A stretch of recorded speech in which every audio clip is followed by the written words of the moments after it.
Welcome back friends. मैं प्रतिभा पुनः अपने यूट्यूब चैनल पे आप सबों का हार्दिक अभिनंदन करती हूँ। मित्रों, आज मैं सूर्य के पद जो 10वां है उसकी व्याख्यान करूँगी, जो इस प्रकार है। निर्गुण कौन देश को वासी, निर्गुण कौन देश को वासी, मधुकर हाँसी समुझाए सोह दे, बूझत साँच न हाँसी। निर्गुण कौन देश को वासी। को है जनक जननी सो कहियत, को है जनक जननी सो कहियत, कौन नारी को दासी। कोसो वरन भेष है कैसो, कोसो वरन भेष है कैसो, कही रस के अभिलाषी। पावे गोपुनी क्यों आपुन, जोरे कहोगे गांसी। सुनत मौन भये रहियो, ठगियो सो सुर सबे मत नासी। ये जो कबीर के ये जो सुर के पद हैं, उनका जो प्रसंग है वो इस प्रकार है।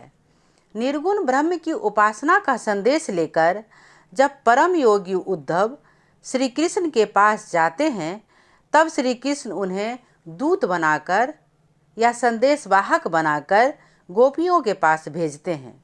तब गोपियाँ कुछ इस प्रकार उनका मजाक उड़ाती है। गोपियाँ जानती है कि उद्धव बहुत ज्ञानी हैं, उद्धव बहुत बड़े ज्ञानी हैं, उन्हें ज्ञान से हराया नहीं जा सकता है। गोपियाँ कृष्ण के प्रेम में इस तरह डूब चुकी होती है कि उसे कृष्ण के अलावा कुछ नज़र ही नहीं आता है, कुछ सोच ही नहीं पाती है, कुछ सोच ही नहीं सकती है।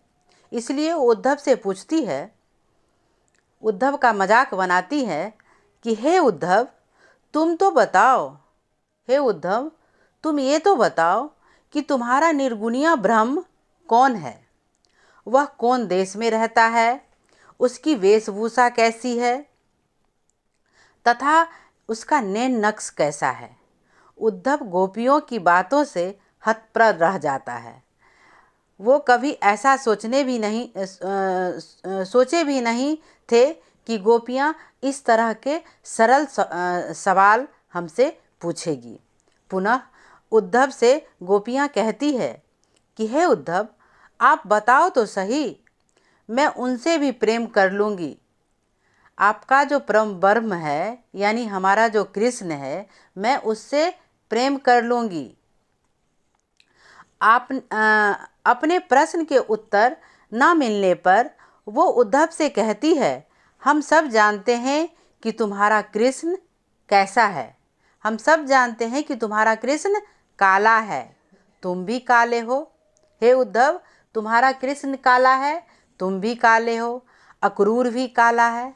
क्या मथुरा नगरी कालों की नगरी है? अब यहाँ गोपियाँ एक तरह से सबों का मजाक उड़ा रही हैं। गोपियाँ कहती है कि तुम्हें कसम दे रहे हैं, सभी बातों को हमें समझाओ, बताओ। हे उद्धव बताओ। अच्छा, आपको ये पता होगा कि उनके माँ बाप कौन हैं? हे उद्धव, आपको कम से कम ये तो पता होगा कि उनके माँ बाप कौन हैं, कुछ तो उनके बारे में आप मुझे बताओ। उनका नाम क्या है? वे शादीशुदा हैं या कुंवारे हैं? तुम्हारे जो परम ब्रह्म हैं, जिनका तुम संदेश लेके आए हो, गोपियाँ कहती हैं, क्या वो शादीशुदा हो गए हैं? क्या उनकी शादी हो गई है या वो कुंवारे हैं? परंतु हे उद्धव, वो हमसे प्रेम किया और उस प्रेम में मुझे धोखा दे दिया है। तुम्हारा जो परम ब्रह्म है, तुम जिसका संदेश लेके आए हो, मैं उनसे प्रेम करती हूँ और वो भी मुझसे प्रेम करता था, परंतु हे उद्धव, वहाँ जाने के बाद वह मुझे धोखा दे दिया है। मुझे लगता है कि वो विवाह तो कर ही लिया होगा, क्योंकि वो मामूली आदमी नहीं है, वो ग्राम प्रधान सम्मत के घर पैदा हुआ है। उसके तो दास और दासियां भी होंगे।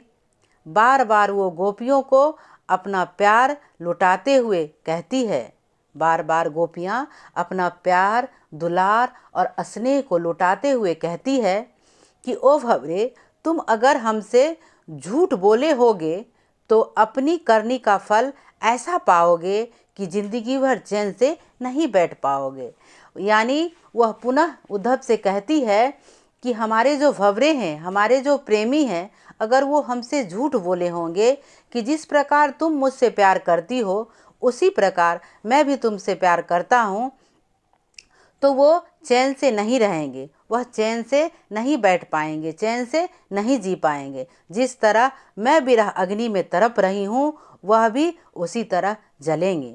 गोपियाँ के इस प्रकार के वचन सुनने के बाद उद्धव चुप हो गए। उनकी बुद्धि ही नष्ट हो गई थी। उन्हें यह भी पता नहीं था कि सारी गोपियाँ कृष्ण से इतना स्नेह प्यार क्यों करती है। मित्रों, अगर आपको मेरा वीडियो अच्छा लगा हो तो लाइक, शेयर एवं सब्सक्राइब कीजिएगा। धन्यवाद।